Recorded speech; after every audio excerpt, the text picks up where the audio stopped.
breaking news. Sorry, guys. Afton Bain, the woman from Tennessee, from Nashville, who hates Nashville, has lost. So apparently it looks like, I don't know if a decision desk is projecting Matt Van Epps to win. So we've got this. He has won, and they posted this at 9:06. So actually, we're 10 minutes behind. Yeah. But and we have this from the New York Times tracking the latest, and he's quite a bit ahead. Perhaps going on podcasts and claiming that you hate everything about Nashville is not the way to actually win a congressional seat. You know, I will also mention in this, he looks like he's up 6 points. This was a Trump plus 20 district, so I don't know how impressive this margin was. It seemed as though Republicans were a little bit concerned about this seat despite that. 7th district? Trump was tweeting about it. Urban Nashville was plus 20? This district prior to this, in the prior Trump election was a Trump plus 20. Nick, I wanted to follow up with you on one of the details here in particular. As I understand, on ground, it's different than what it's going on in sea. Correct me at any moment, because I'm sure you know a lot more about this than I do. But on land, survivors could potentially be seen as a continuing military threat. But however, when you are at sea, after you strike a boat and there's survivors just hanging on to, whatever's left over of the boat, it's different, and they don't seem to pose a clear military threat. That's when an alleged second strike was ordered, and people are alleging that if that's the way it happened, then it would be a war crime. Do you think that would be a war crime if it happened the way that the Washington Post is alleging? That's one that I don't have the legal expertise with respect to that to be able to definitively say one way or the other. I can't say that. Typically speaking, it's generally understood that if you have survivors of like a sunken ship or something like that, to strike that again would seem outside the rules to me, but I don't have the legal expertise. Yeah, because I did want to again get to the specifics, because that's, I believe, I do not believe Senator Mark Kelly is justified in telling soldiers that they shouldn't follow what they believe may be illegitimate orders, because the next administration might come after them. But that's what he's talking about here with these orders. Look, with all of this, we just got done talking about this earlier with Candace, with respect to how words are chosen carefully in order to avoid prosecution or avoid defamation or anything like that. It's going to be the same thing here, right? And that's going to be the question: is can you? We got a great sponsor. It is Beam Dream. Head over to shopbeam.com, my friends, /Tim Pool, and pick up your Beam Dream, your nighttime sleep blend. Helps you sleep better. I drink this stuff every night. I swear by it. It is delicious. It's got melatonin, magnesium, L-theanine. It is fantastic. And right now, you will get their early Black Friday sale, 50% off. I really do think it's fantastic, and this is legit. I do drink it every single night. My sleep improved. I didn't even know it could improve, and now for the past several months, I've been having consistently good sleep, and you guys know that I recently had a baby, so that's pretty impressive. Good stuff, Beam Dream. Make a strong enough legal case where you could actually convict something for that. Now, Franklin can. Franklin's capable. You pull us one up. Well, and that's also. But look, we've also got midterms coming up, right? So the question is are they talking about this exclusively? Let me give you an example. We just got our clocks cleaned in Virginia. We're going to be paying for what just happened in the Virginia election. Oh, bro. For the next 20 years. I'm not coming back to your state. For the next 20 years, we're going to be paying for what happened on election night in November. Okay.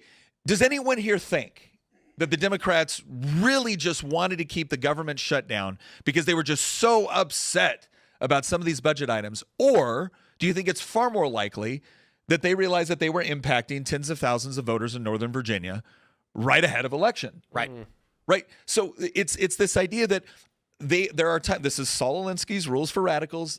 Our reaction is their action. Right. They want to get us to respond in a particular way, and so I do think that the Trump administration has to be very, very careful on how they go about this. I do think they should rigorously investigate it, and I do think they should be willing to use legitimate power. This is one of the things that's been a huge problem for conservatives. Yes, we are skeptical of the centralization of power and the use of power. We don't see government as a mechanism whereby we reward our friends and punish our enemies. But you know who does? The left. Yep. Every single time. That is how they use it. And to your point, when you are handed by the electorate legitimate government power, yep. I don't think that means that you should abuse that power, but should you exercise it to its full legitimate force? You had better. Yeah, you have an obligation. You have better. That's why you won the election, because they want you to exercise. And now let's apply that in the reverse. I'm not going to be coming to your state for some time. You got Jay Jones coming in. When does he formally come in? It'll be January. In January, it's probably the last time I drive through Virginia because we are currently living in a country where Charlie Kirk was murdered. And no matter who you think did it, whatever, I'm not here to get into that whole argument. The point is somebody wanted him dead and they made sure he was. You have Jay Jones now, a man who wants his opponent's children to die so that they will agree with him on policy. That doesn't just mean, hey, you know, if your children were brutally murdered, maybe you'll change your mind. It means there are things I am willing to do that I understand must be done to make someone change their mind.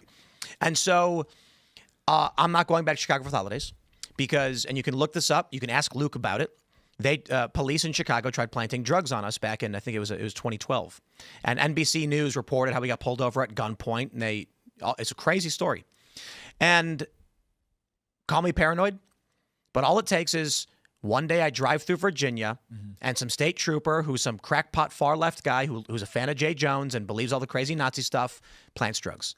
That's it. Or just turns his body camera off and then puts a bullet in me. That I doubt. It's much easier just to be like, he resisted arrest and now he's going to jail. If you want to take a piece off the board, there are many ways you can do it. And we are living in a country right now where someone was willing to murder Charlie Kirk because of his influence.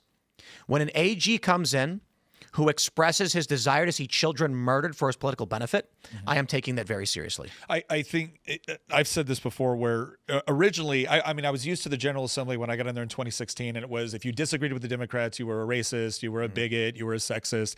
And what the use of that language was designed to rob you of moral legitimacy with respect to the arguments that you made. It was, I don't need to listen to your arguments because who cares about the opinions of a racist, a sexist, or a bigot? Yep. Then the language changed, and the language became, you're a threat to democracy, you're a fascist, you're engaging in transgenocide. That's not to rob you of moral legitimacy. That is to create a moral framework for where they can use aggressive violence against you and claim it was self-defense. Yep. Now we're moving into what Mark Kelly's doing right now, where it's, we will come after, we're promising to prosecute you if you follow the orders of a president we don't like. We will use the full force and power of government. Yeah, the thing that's about to be going on in Virginia right now is the place is going to be run like the mob. Right? Don Scott and Louise Lucas are talking to all the lobbyists right now, essentially saying, you better tell everybody that ever donated to a Republican, they better get on board. They're going to tell everybody who wants legislation before the General Assembly, you hire a Youngkin appointee, you're done. Right? And then it's a question of, you've got a guy like Jay Jones running the Attorney General's office. Guys, they don't have to actually convict you. They can destroy your life with an investigation. Yep. They can bankrupt you having to fight. They will use your tax dollars to crush you into the ground, all to withdraw the investigation after the damage is done. They can launch an indictment against a company based in Nashville and accuse several prominent conservatives of being paid by Russians, and then abandon the investigation a month later when the election's over. Yeah. And that's literally what Merrick Garland did because he is evil. And it's funny because, you know, I always bring up my buddy in the poker room who's like, you're always calling Democrats evil. And I was like, well, maybe when the AG lies about you, intentionally misrepresenting everything with no evidence, and then you get death threats because of it, you might understand. But to the people who don't really pay attention and they're just passively absorbing news, they don't get it. And I've had to explain to people, I said, listen, for you to truly understand where we are, we have to go back in time 10 years. And there's so much information you have wrong. So I was talking to this guy and I said, Donald Trump never called Nazis fine people. Yeah. And it's fascinating because, not to single out any individual that I was just talking to, but I'll use an example from this show. When we had, what was her name? Is it Tara Palmieri? Was that her name? Yep. She didn't know, and this was this year, she didn't know Trump never called Nazis fine people. Yeah. She genuinely still believed that lie. And that's the world they live in. Yeah. Not only that, but I have friends that have said things like, oh, well, you know, maybe he didn't actually call Nazis fine people, but he was there that day with them. Yeah. He was there talking. So he was at the neo-Nazi rally. Yeah. Even though, according to like Trump, I don't think he was actually at the rally. He was doing a press conference. He wasn't anywhere near. Yeah, was he? He wasn't even near it. Was he in New York? I don't know, but he wasn't anywhere near Charlottesville. Yeah, so like he didn't go there. No. But people are under the impression that he was there at the rally with him, and, Well, and you so the truth doesn't matter. Well, you saw what the BBC did. I mean, the BBC deliberately edited speeches in order to make it look like he had called for people to go over to the Capitol on January 6th. Yep. Who was it? Matt Van Swol. He just came out and said, I think it was either today or yesterday. He said, I just learned for the first time that the whole hands up, no shoot or don't shoot was a complete fraud. Just today. Oh yeah, just today. He's like, I had no idea that this guy didn't put his hands up, didn't say don't shoot, didn't do any of it. He literally charged a police officer, tried to take his firearm away from him. In the car, followed him in the car. Yes. To get the firearm. And there was a bullet. The gun went off. There was a bullet hole in the squad car's passenger door. Yeah. We all knew that part of the story within probably 72 hours. Yeah. Probably within 72 hours. There's people now years later going, wait, what? Mm-hmm. Yeah. Or George Floyd having a lethal dose of fentanyl and meth in his system. Yeah. People go, huh? Yeah.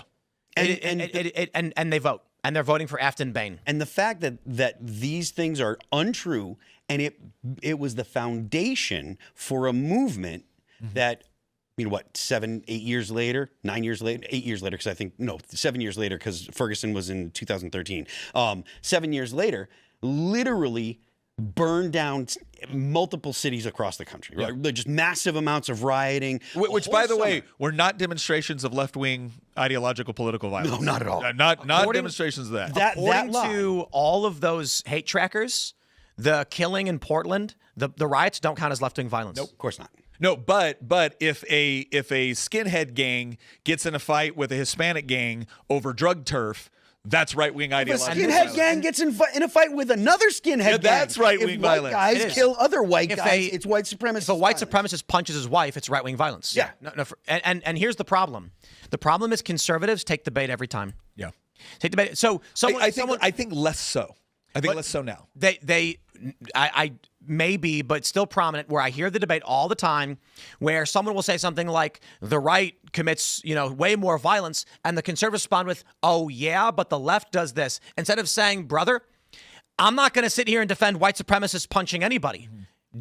We are not part of the same group. Yeah. So if you want to make an argument about white supremacists, fine. If you want to make an argument about conservatives or Republicans, whatever you want to make, fine.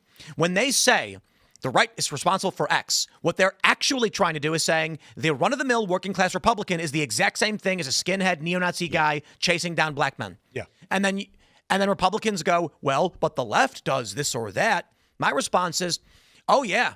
If you mean right as in like the white supremacists, fine. But let's separate them and we'll all agree to condemn them. Okay, of regular Republicans, now it's 0. Yeah. Oh, among regular liberals, it's 27,000. Yeah. Well, this.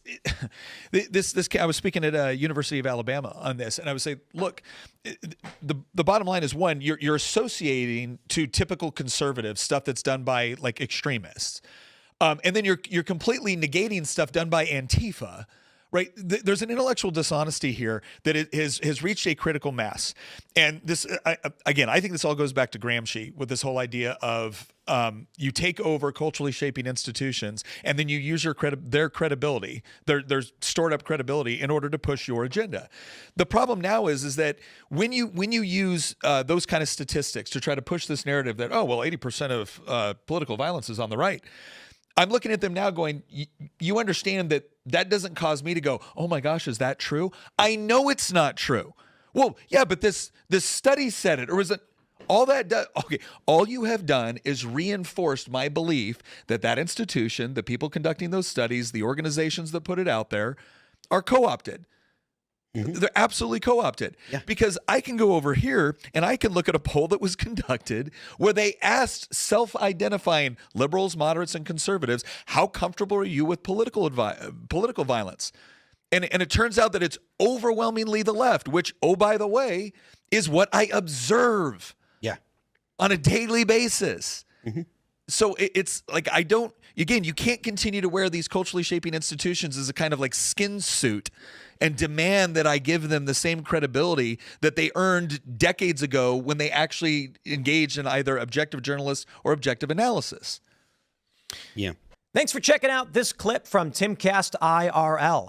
Make sure to watch the show live Monday through Friday at 8 p.m. Subscribe to this channel, and we will see you all there.